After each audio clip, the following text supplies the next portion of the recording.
बिस्मिल्लाहिर्रहमानिर्रहीम। Last time हमने question number 10.6 तक पढ़ा था। आज जो हम पढ़ेंगे वो है क्वेश्चन नंबर 10.7। प्रॉब्लम नंबर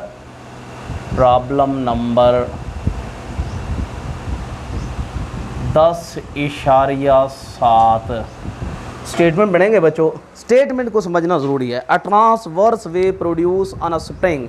कहाँ पर ट्रांसवर्स वेव प्रोड्यूस हो रहा है? स्प्रिंग पर प्रोड्यूस हो रहा है। अब हैज़ फ्रीक्वेंसी ऑफ 90 हर्ट्ज। सबसे पहले जो चीज़ दी गई है वो है frequency is equal to f is equal to 90 hertz. Frequency is equal to 90 hertz. आगे लिखता है and travels along the length of spring. अब देखें यहाँ पर वेवलेंथ की बात नहीं है, लेंथ ऑफ स्प्रिंग की लंबाई है। अब स्प्रिंग की जो लंबाई है वो डेफिनेटली या लेंथ लिखेंगे या डिस्टेंस लिखेंगे। लेंथ 90 मीटर, तो मैं इसको लिखने लगा हूँ बच्चों डिस्टेंस। अब ये वेवलेंथ नहीं है, इस तरह बच्चे अक्सर भूल जाते हैं। Distance is equal to d is equal to कितना है? वो है 90 मीटर। फ्रीक्वेंसी भी 90 हर्ट्ज है और जो डिस्टेंस है वो भी 90 मीटर है। इन 0.5 सेकेंड और साथ में टाइम दिया गया है वो भी लिखेंगे बच्चों। टाइम अब टाइम पीरियड नहीं है क्योंकि वेवलेंथ नहीं था। अब ये है 0.5 सेकेंड। अब आपने जो काम करना है वो है what is the period of wave. Period से मुराद टाइम पीरियड है। आगे लिखता है what is the speed of wave. Speed of wave क्या है? What is the wavelength of wave. Wavelength of wave क्या है? तीन चीज़ें मालूम करनी है। कौन कौन सी हैं? सबसे पहले है टाइम पीरियड हमने मालूम करना है। Time period is equal to, Urdu में भी यही नाम है, T capital is equal to question mark. और साथ में जो हमने फाइंड आउट करना है वेवलेंथ हमने फाइंड आउट करना है। Wavelength is equal to lambda is equal to question mark. और साथ में जो हमने काम करना है वो है speed is equal to v is equal to question mark. ये तीन चीज़ें हमने मालूम करनी है। स्पीड है, टाइम पीरियड है और वेवलेंथ ऑफ वेव है। अब हमारे पास फ्रीक्वेंसी दिया गया है, टाइम दिया गया है, डिस्टेंस दिया गया है। अब एक काम आपने करना है बेटा, आप लास्ट टाइम या आप पिछले क्लास में पढ़ चुके हैं स्पीड के लिए formula v is equal to d over t. ये चैप्टर नंबर 2 9 के अंदर आपने बच्चों पढ़ा था। तो सिंपली क्योंकि आपके पास दोनों वैल्यूज़ हैं तो आप लिखेंगे डी की कीमत वो है 90 मीटर डिवाइडेड बाई टाइम है आपके पास 0.5। जब आप इसको सॉल्व आउट करेंगे तो आपके पास जो रिज़ल्ट आएगा वो आएगा 180। I think 180।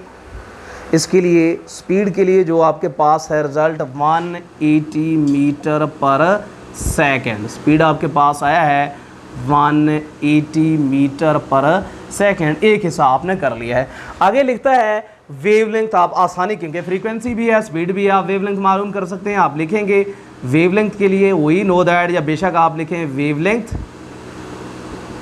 Is equal to lambda is equal to question mark था। हम जानते हैं v is equal to f lambda. अब लैम्डा के लिए मालूम करना है तो लैम्डा इज इक्वल टू आएगा वी ओवर एफ। अब वी की कीमत हम जानते हैं, lambda is equal to v की कीमत आपने लिखा है 180 डिवाइडेड बाई एफ की कीमत आप लिख चुके हैं 90। तो जो रिज़ल्ट आएगा बच्चों वो डेफिनेटली आपके पास lambda is equal to 2 metre. एक और आपके पास हिस्सा इसका हो गया है वो है lambda is equal to 2 metre. Sorry, frequency है 190 मीटर। फ्रीक्वेंसी है 190 hertz. I am sorry for that. Frequency है 190। जब आप इसको डिवाइड करेंगे तो आपके पास जो रिज़ल्ट आएगा 0.95 मीटर। ये जो फ्रीक्वेंसी है ये है 190 हर्ट्ज। ज़रा मिस्टेक हुई थी मुझसे, मैं माज़रत खा हूँ। इसके बाद जो हमने काम करना है वो है टाइम पीरियड। टाइम पीरियड के लिए हम जानते हैं टाइम पीरियड क्या होता है? Reciprocal of frequency, time period is equal to T capital is equal to question mark. हम जानते हैं टाइम पीरियड बराबर होता है 1/f। Time period is equal to f की कीमत अभी मैंने आपको बताया 190 है। जब आप इसको 190 लिखेंगे तब आपके पास जो टाइम पीरियड के लिए फार्मूला आएगा वो टाइम पीरियड के लिए जो रिज़ल्ट आएगा आपके पास वो आएगा 0.005 0.005 सेकंड। या इसको आप यूं भी लिख सकते हैं, ये भी इसका जवाब है, या इस चीज़ को आप जब कैलकुलेटर से करेंगे तो यूं भी रिज़ल्ट आ सकता है 5 × 10 की ताकत 3 सेकंड। बेटा इन दोनों सूरतों में इसका जवाब हो सकता है, आपने जो मर्ज़ी लिख लिया है ठीक लिखा है, 0.005 सेकंड या 5 × 10 की ताकत -3 सेकंड। ये दोनों जवाब दुरुस्त हैं और तसव्वुर किए जाते हैं। होप आपको इस क्वेश्चन की समझ आई होगी। अगला क्वेश्चन करते हैं।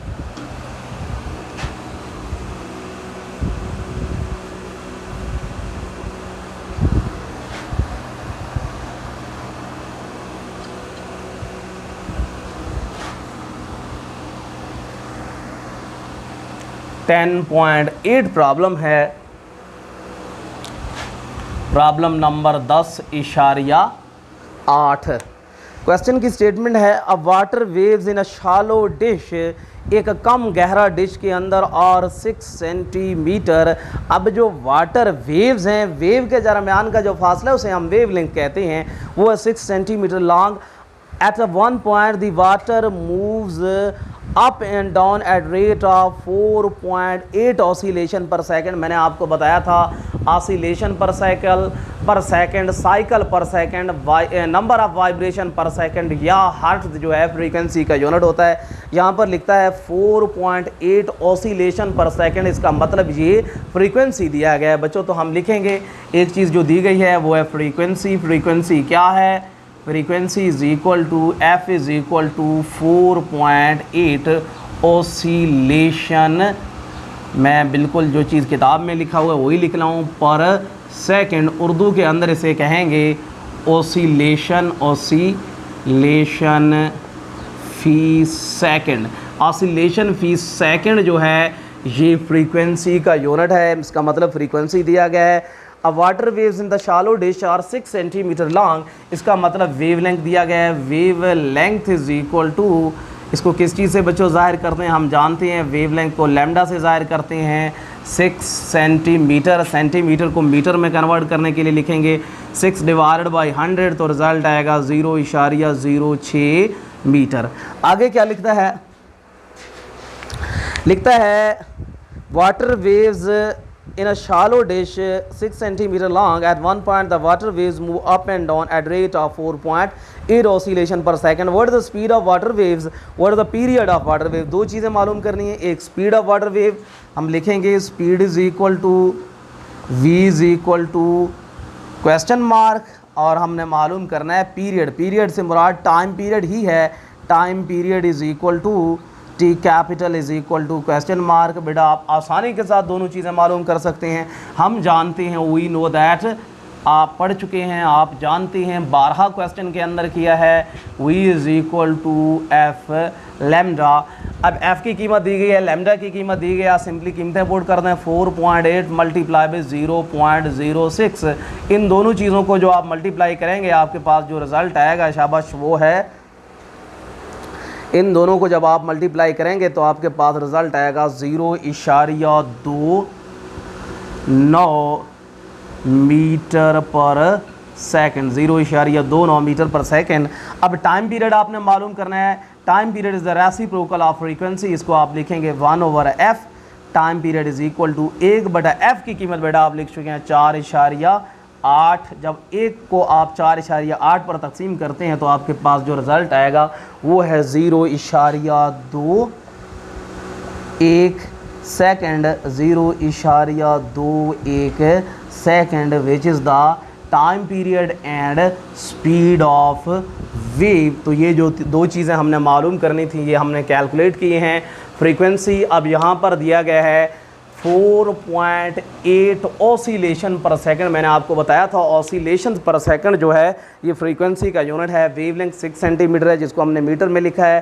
स्पीड और टाइम पीरियड हमने मालूम करना था। हम जानते हैं v is equal to f lambda और 4.8 मल्टीप्लाई विद 0.06, जब इनको मल्टीप्लाई किया तो रिजल्ट 0.29 मीटर पर सेकंड। मुमकिन है 0.288 आ जाए, तो आखिरी जो 8 है इसको हम 9 करेंगे। Time period is equal to 1/f, time period is equal to 1/4/8, तो 4.8, तो तब आपके पास टाइम पीरियड आया 0.21। होप आपको इन क्वेश्चन की समझ आई है। एक आध क्वेश्चन जो रह रहे हैं वो इंशाल्लाह नेक्स्ट लेक्चर के अंदर करेंगे, फिर इंशाल्लाह चैप्टर नंबर 11 को स्टार्ट करेंगे।